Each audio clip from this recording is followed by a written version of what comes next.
You have seen it. A van parked at the edge of a quiet road at first light, curtains drawn tight, someone inside, sleeping free, while the rest of us hand over money for a roof every single night. That is the question that pulled me in and would not let go. Here is what I found. There is a place where ordinary people sleep free, legally, every single night. And it is not a Walmart lot. It is not a rest stop. It is millions of acres that already belong to you and me. This method is old. It was buried on purpose. And the trail is still sitting there in plain sight, if you know how to read it. The trail ended at a federal law signed in 1976, and a free map almost nobody has ever heard of. And this works with the vehicle parked in your driveway right now. No van, no big budget, nothing new to buy. It started one cold October morning near a national forest boundary in Arizona when I spotted a battered white van with a small paper card taped inside the windshield, and I could not stop wondering what that little card said and why the driver looked so calm. So I did what I always do when something nags at me. I started asking questions, and the first answer everybody gave me turned out to be a decoy. Ask anyone where van dwellers sleep for free, and they say the same word. Walmart. Everybody knows the Walmart trick. You pull into the big lot after dark, you park at the far edge near the truckers, and nobody bothers you until morning. I believe that was the whole secret too, for a while. So I went looking into how that even started. And the story is real. Back when Sam Walton was still running the company himself, he made a decision that stuck for decades. He told his stores to welcome travelers who needed a place to rest overnight. The thinking was simple and a little bit warm. If you let a tired family park their camper in your lot, they wake up, they walk inside, and they buy their groceries, their fishing line, their coffee. Sam Walton had lived lean himself, and he understood that a person passing through with almost nothing still deserved a safe spot to close their eyes. For years, that unwritten rule held. Van dwellers, retirees in their motorhomes, road trippers on a shoestring, they all knew you could count on that lot. It became a kind of quiet national tradition. Free, safe, lit all night, and legal because the store owner allowed it. But here is where the first crack showed up. When I dug into the forums where these travelers actually talked to each other, I found post after post from the last few years saying the same thing. The lots are closing. Store after store now has signs banning overnight parking. Some cities passed rules forcing the stores to post those signs. One woman wrote that she had slept in the same lot for 11 years, and one autumn she pulled in to find a tow warning where the welcome used to be. So the famous free spot was never really theirs to keep. It depended on somebody else's permission, and permission can be taken away overnight. That bothered me, because if the veterans of this life were being pushed out of the lots everybody knows about, then where were they actually going? The calm man with the paper card in his windshield was not parked at a Walmart. He was parked at the edge of a forest. And somebody, somewhere, clearly benefited from making the free spots disappear. That question is what turned a little curiosity into a full investigation. So I followed the frustration. I read hundreds of comments and threads from people living this way, and a pattern jumped out that changed how I saw the whole thing. Nearly everyone who got pushed out of the parking lots got funneled toward one place: a paid campground, an RV park, a spot where you back in, plug in, and pay anywhere from $40 to over $100 a night for a patch of gravel. Now, I wanted to know who built that system and when, because it did not always exist. And the dates tell a story. The modern paid campground chain really took off starting in 1962, when the first of the big franchised RV park brands opened its gates. Before that, camping in America was mostly something you just did, on land that belonged to everybody, for nothing. Within a couple of decades, that casual free tradition had been wrapped in fences, reservation systems, nightly rates, and reservation fees on top of the rates. A family that used to pull off a dirt road and sleep under the stars for free was now being taught that camping meant a credit card and a booking window 90 days out, and it went further than campgrounds. City by city, I found ordinances written specifically to make sleeping in your vehicle illegal inside town limits. Some of these local rules go back to the early 1980s and got much stricter after.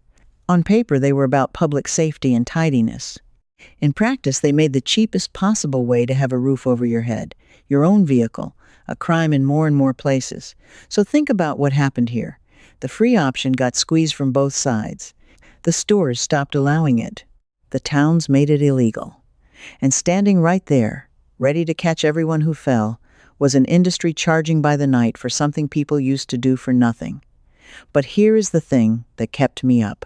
All of those pressures are about towns, stores, and private land. None of them touched the calm man at the forest edge. He was not in town. He was not in a store lot. He was not in a paid park. He was on something else entirely. And whatever it was, the ordinances and the tow trucks could not reach him there. Therefore, I stopped looking at parking lots altogether and started looking at the land itself. And that is where the real secret finally cracked open. Here's the fact that stopped me cold when I confirmed it. About 1 out of every 3 acres in the entire United States is public land. It belongs to the citizens, not to a company, not to a store, to you. We are talking about roughly 640 million acres of ground that is owned in common by the American people. 2 agencies hold most of it.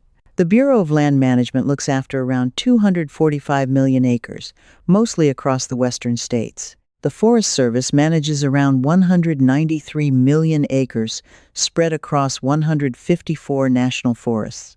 Add it up, and you are looking at an area so vast it is hard to picture. And on most of it, there is a right almost nobody talks about anymore. It is called dispersed camping. And on the majority of that public land, you are legally allowed to pull off an approved road, park, and sleep for free, for up to 14 days at a time. No reservation, no nightly fee. No permission slip from a store manager, because you are not a guest there. As a citizen, you are one of the owners. I could hardly believe it was that simple. So I chased the history until I found where the right came from. And the paper trail is remarkable.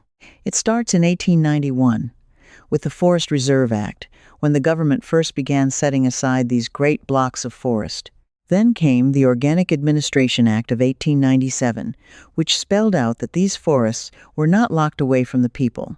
They were set aside for the use and benefit of the public. Read that again. The founding purpose, written into law before most of our grandparents were born, was public use.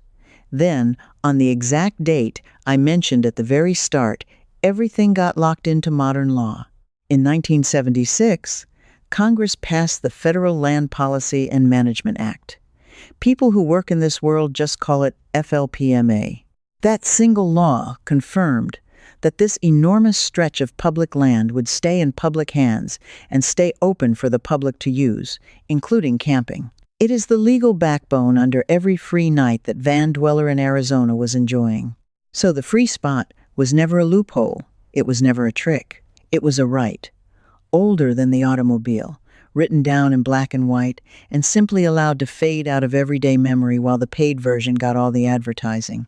And that is the whole pattern I keep running into, over and over. The cheap, ordinary way of doing something gets quietly forgotten, and then somebody sells it back to you with a monthly bill attached. Free land to sleep on is only one of them. There is the warmth you can get in one room, one bed, or one truck cab tonight, with what is already in your kitchen and your closet, no propane, no idling, nothing new to buy.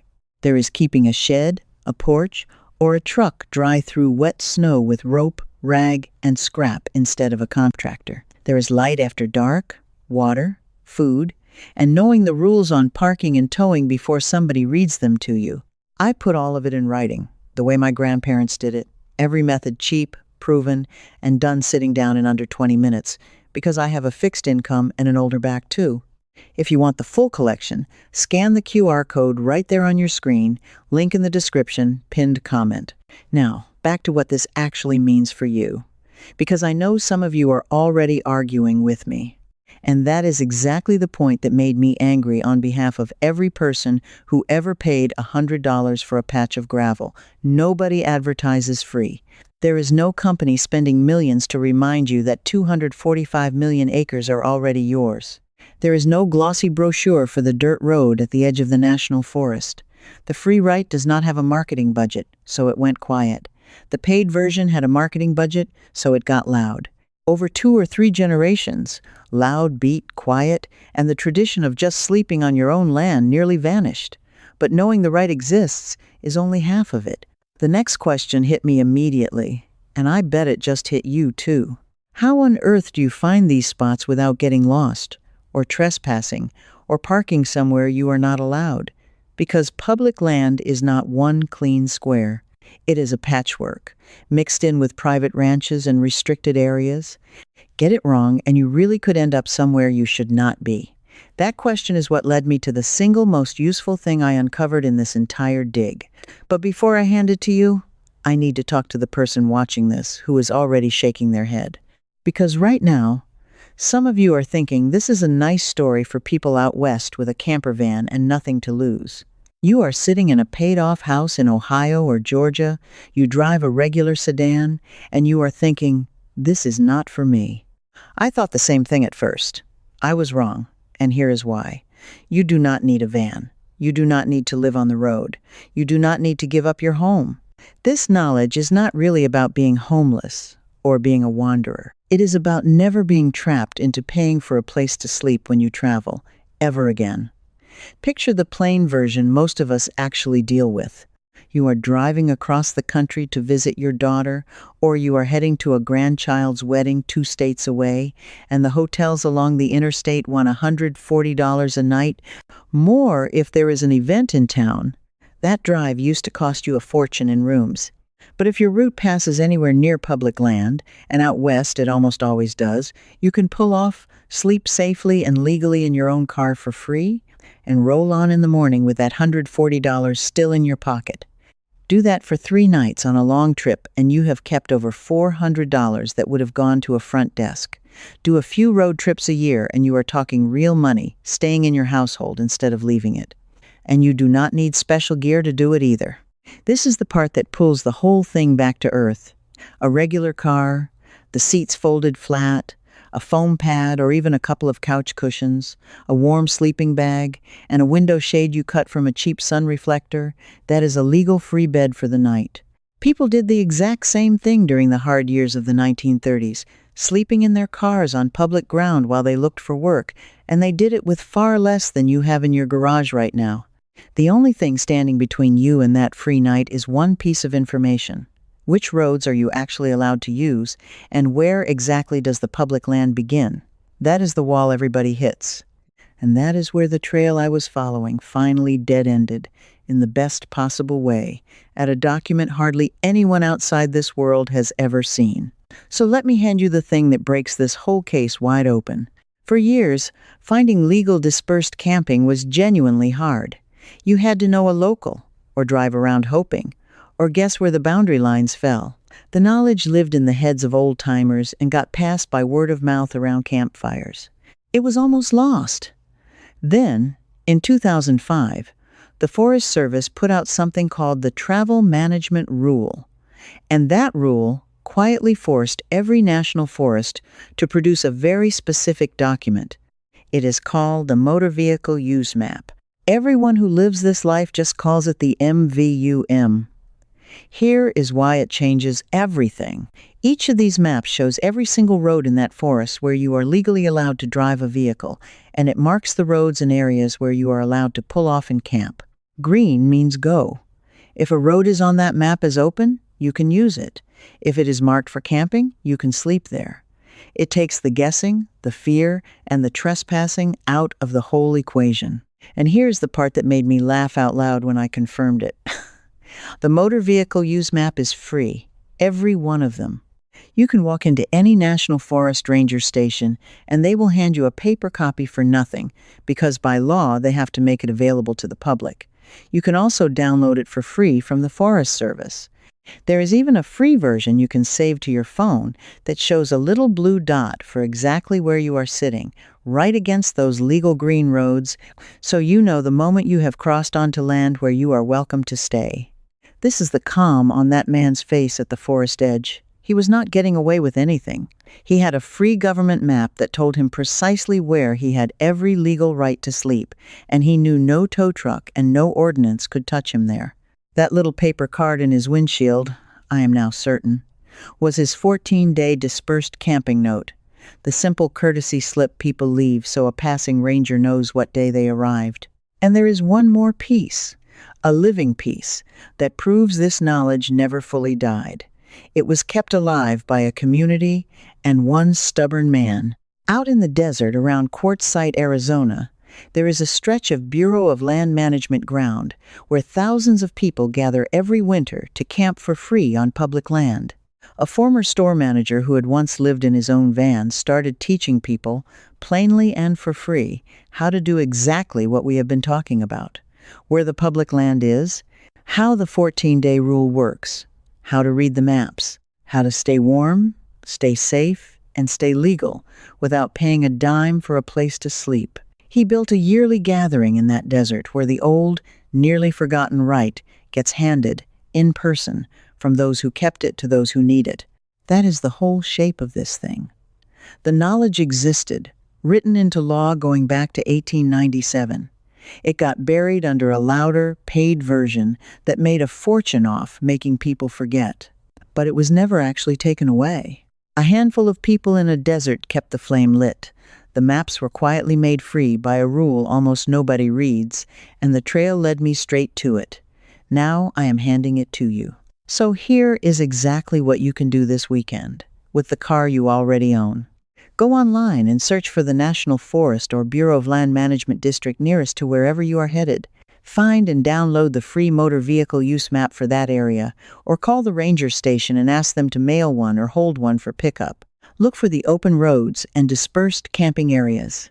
Then, on your next trip, instead of a $100 room, pull off onto one of those legal green roads before dark, stay no longer than 14 days, take every scrap of your trash out with you, and sleep on the land that has belonged to you and every other citizen this whole time. You do not have to become a van dweller to use this. You just have to know it is yours.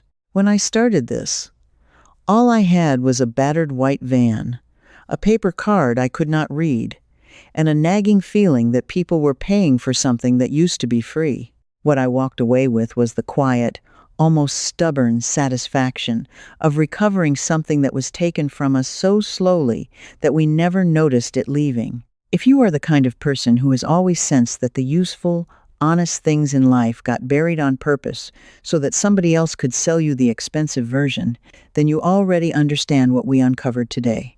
This was never about living in a van. It was about the difference between renting your own life back from someone and remembering what already belongs to you. Now, I have a real question for you, and I want you to actually answer it in the comments, because this audience almost never speaks up, and your answer helps more people find this than anything else. Have you ever slept in your car on a long trip to save on a hotel? And if you had known about the free motor vehicle use map back then, where is the first spot you would have gone? Tell me. I read them, and I learned from you.